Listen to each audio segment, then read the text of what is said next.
Shalom, ada sukacita, amin. Puji Tuhan, hari ini kita boleh lagi datang kepada Tuhan, beribadah kepada Allah yang hidup. Ya, ada banyak saudara-saudara kita juga hari ini, pagi ini tidak dapat beribadah kepada Tuhan karena situasi yang mereka alami ya.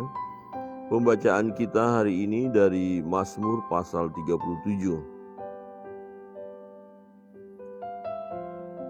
Perikopnya di situ, kebahagiaan orang fasik semu. Ya. Mazmur pasal 37, kita coba membaca ayat yang pertama dan kedua. Kita baca bersama-sama ayat pertama dan kedua. Sudah menemukan? Amin. Mazmur 37 ayat pertama dan 2. 1, 2, 3. Dari Daud, jangan marah karena orang yang berbuat jahat.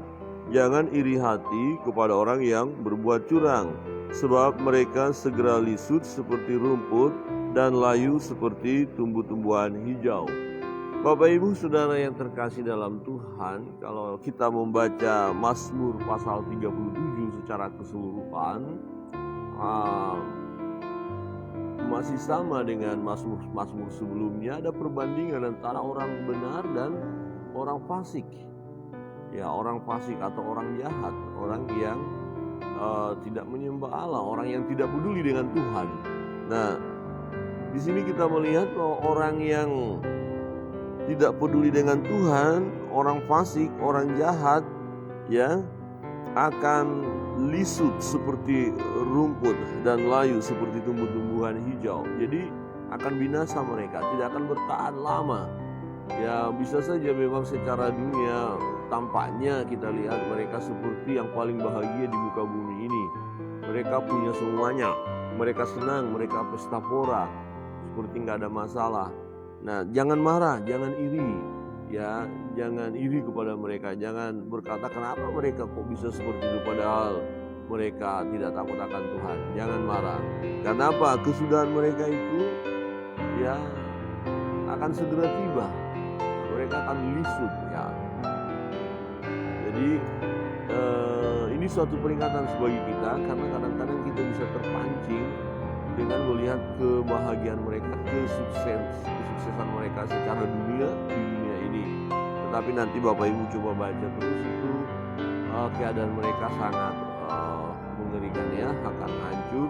Dan memang tindakan mereka juga ya luar biasa, jahat, tidak mau tahu dengan Tuhan, melawan kekerasan dan segala macam. Nah, jangan sampai kita terjebak di sana dan jangan marah. Nah, kita sebagai anak-anak Tuhan, apa yang harus kita lakukan? Kita coba membaca firman Tuhan ayat 2 sampai dengan yang ke-9, ayat 3 ya, sampai dengan 9. 1, 2, 3. Percayalah kepada Tuhan dan lakukanlah yang baik. Diamlah di negeri dan berlakulah setia. Dan bergembiralah karena Tuhan, maka Ia akan memberikan kepadamu apa yang diinginkan hatimu. Serahkanlah hidupmu kepada Tuhan dan percayalah kepadanya, dan Ia akan bertindak. Ia akan memunculkan kebenaranmu seperti terang dan hakmu seperti siang. Berdiam dirilah di hadapan Tuhan dan nantikanlah Dia. Janganlah marah karena orang yang berhasil dalam hidupnya, karena orang yang melakukan tipu daya. Berhentilah marah dan tinggalkanlah panas hati itu. Janganlah marah, itu hanya membawa kepada kejahatan. Sebab orang yang berbuat jahat akan dilenyapkan, tetapi orang yang menanti-nantikan Tuhan akan mewarisi negeri. Wah, menarik. Ya, menarik bagi kita yang percaya supaya teruslah percaya kepada Tuhan. Jangan tergoncangkan iman kita melihat keberhasilan orang yang di luar Tuhan, yang tidak di dalam Tuhan. Kita harus tetap konsisten dalam hidup ini dengan pernyataan kita, pengakuan kita bahwa kita percaya kepada Tuhan. Ya, percayalah kepada Tuhan dan lakukanlah yang baik. Dan sebagai orang percaya tentu akan terlihat oleh banyak orang. Ya, kalau kita hanya sebatas berkata-kata saja, memproklamirkan kepercayaan kita dengan kata-kata saja, ya itu tidak berdampak positif jika melihat perbuatan kita yang jahat. Tetapi tanpa kita memproklamirkan berkata-kata, mengumumkan saya orang percaya, tanpa kita harus berkata-kata, karena kelakuan kita yang baik, orang bisa melihat orang itu orang percaya. Ya, orang itu anak Tuhan, orang itu orang Kristen, orang itu pengikut Kristus. Jadi lakukan yang baik adalah satu perbuatan yang penting dalam hidup kita sebagai tanda bahwa kita orang percaya. Nah, ada orang-orang yang melakukan hal yang jahat, jangan terlibat, jangan tergoda. Loh, tapi kan mereka berhasil, jangan marah. Walaupun mereka berhasil karena kejahatan mereka, tipu daya yang mereka lakukan, kita tidak boleh terjerumus ke sana. Jadi lakukanlah yang baik. Dan yang kedua dikatakan bergembiralah karena Tuhan, maka Ia akan memberikan kepadamu apa yang diinginkan hatimu. Wow, luar biasa. Ada pengharapan kita di dalam Yesus, apapun situasi, kondisi yang kita alami hari ini. Amin. Ada pengharapan, ya. Bukan berarti kita bergembira di dalam Tuhan, Ia akan memberikan kepada kita apa yang kita ingini. Berarti nggak ada masalah Pak Pendeta, nggak ada orang menderita, nggak ada bencana, nggak ada sakit penyakit. Tidak seperti itu. Ya, bencana alam bisa saja terjadi, tidak ada masalah. Ya, bahkan kebenaran firman Tuhan kita renungkan kemarin, dalam bencana itu juga tetap firman Tuhan bahwa Allah turut bekerja dalam segala sesuatu untuk mendatangkan kebaikan bagi mereka yang mengasihi Tuhan. Ya, jadi Tuhan semua mengendalikan.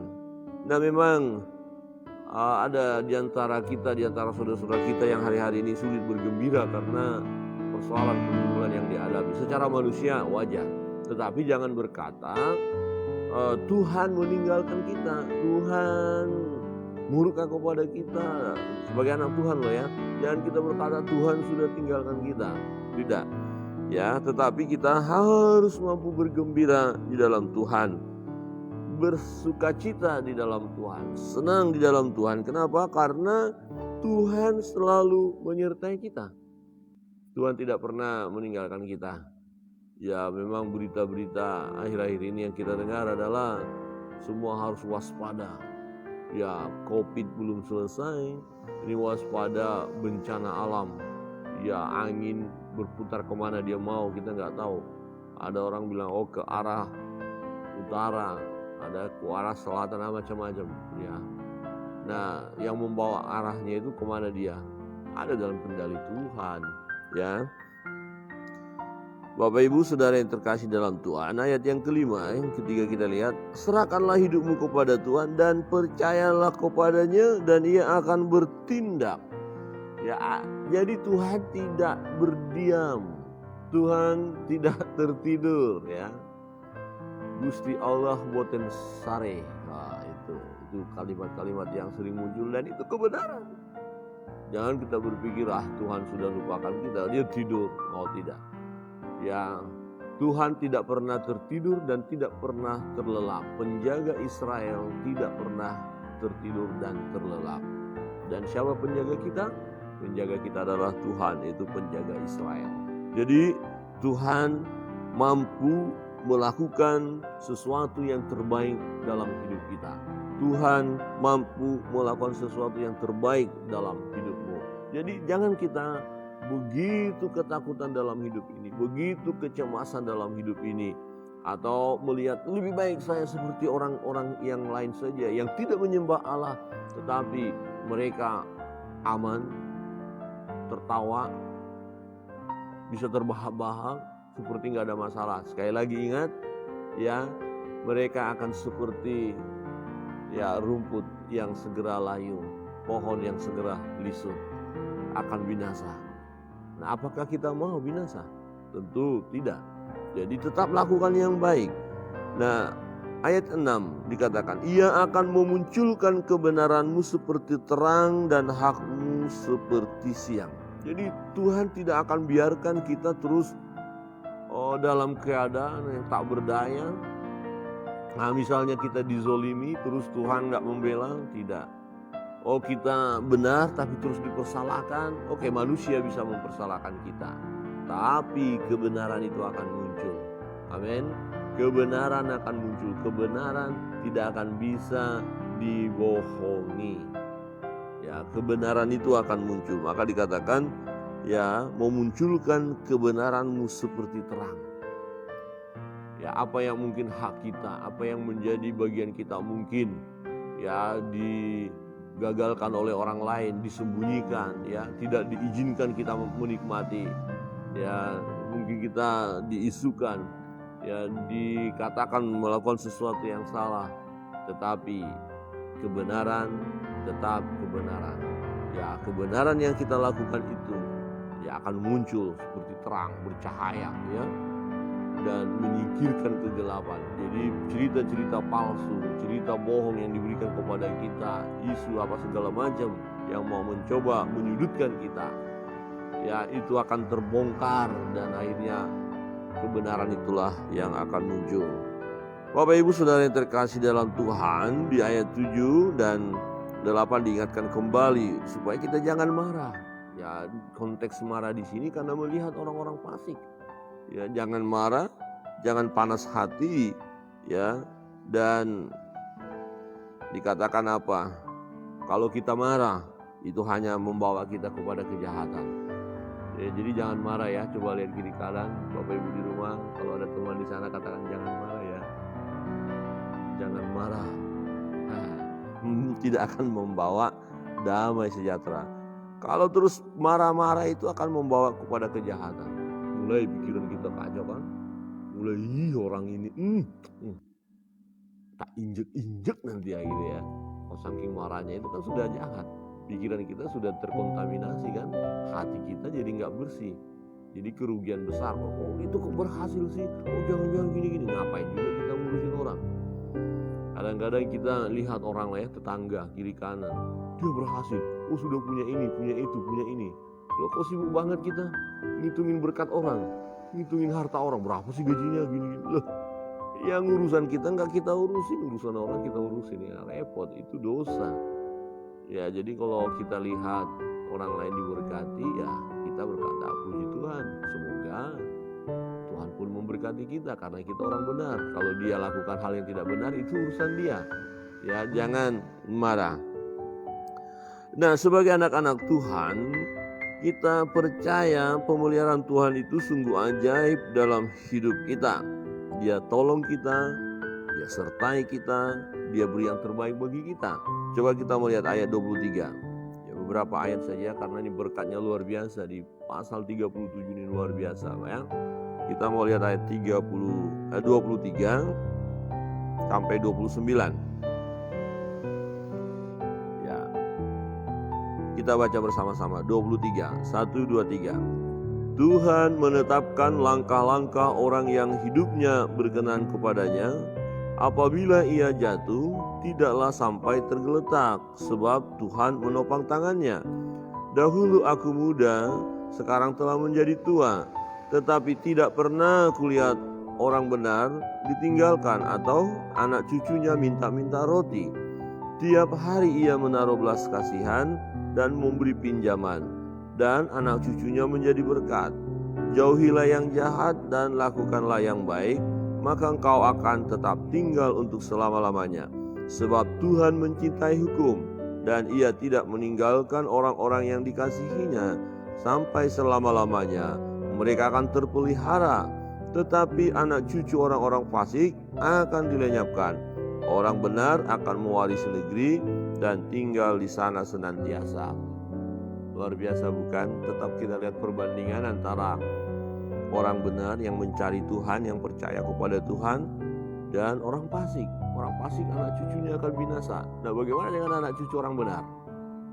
Tidak akan minta-minta roti. Amin. Wah, jadi jangan takut kita dengan masa depan. anak-anak dan cucu-cucu kita nanti. Ya, kalau kita nanti sudah tua, sekarang kan belum ya. Bapak Ibu, coba Pak Pablis lihat ibu udah tua belum? Pendeta udah tua belum? Belum lah. Saya sedikit agak sedih sebenarnya melihat ibu pendeta waktu di bank. Masa kepada petugas bank dibilang, malumlah sudah orang tua, sudah nenek gitu ya. Sudah nenek-nenek gitu ya. Oh sudah tua, saya bilang belum tua. Padahal kalau saya lihat seperti umur 30 tahun kok dibilang tua. Daud setelah tua, artinya sudah punya pengalaman yang luar biasa, bisa kita terima kebenaran yang disampaikannya. Ya, jadi langkah-langkah orang benar itu yang hidupnya berkenan kepada Allah, ya tidak akan terjatuh, tidak akan tergeletak, tidak akan terkapar. Ya, apabila ia jatuh tidaklah sampai tergeletak sebab Tuhan menopang tangannya.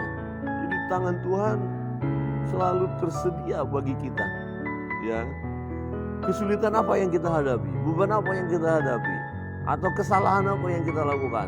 Dalam konteks terjatuh, mungkin kita jatuh dalam dosa, tapi tidak akan hancur. Tuhan akan angkat lagi. Anakku, jangan lakukan itu. Oh, kita udah sempat marah ini melihat orang berhasil. Tuhan bilang, anakku jangan marah. Tidak akan membawa damai bagimu. Jangan rusak pikiranmu menjadi kotor, jadi kacau. Jangan rusak hatimu yang bersih itu. Jadi Tuhan akan menopang kita. Ya. Kemudian kita lihat apa yang dialami dan disaksikan oleh Daud sendiri terhadap keturunan orang-orang percaya, orang-orang yang takut akan Tuhan. Ya.